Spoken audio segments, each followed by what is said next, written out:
mga katropa. Ito. Mayroon ko nakita ditong antigong makina. Yan. Husa. Kinain na siya ng kalawang.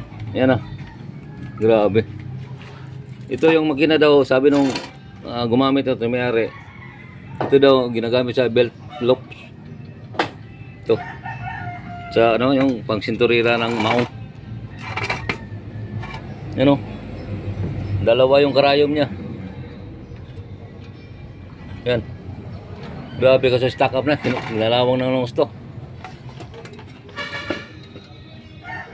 Oh, kuyawa. Lupit nito. Oh. Kuyawa ilalim oh. Ngayon lang ako nakakita ng ganitong makina. Dito pala yung sinulid oh. Ordinary siya. Yung style niyang makina niya, di pa jack. Pero may butangan, ilagyan nila ng dalawang karayom yan, no? Yan, dalawang karayom. Kasi pag belt loops, dalawang karayom ng gamit yan. Tapos kadina yung ilalim. Ito, ngayon ako nakakita ganito. Yan, no? Kadina yung ilalim niya. Lupita. Apat pa yung tension to, dalawa. Kaso di na sa may ikot.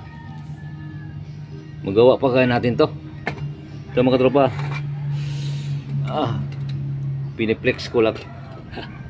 Kasi inalawang na siya. Pero kumpleto pa siya ng pisa. Babaran ko lang muna to ng ano.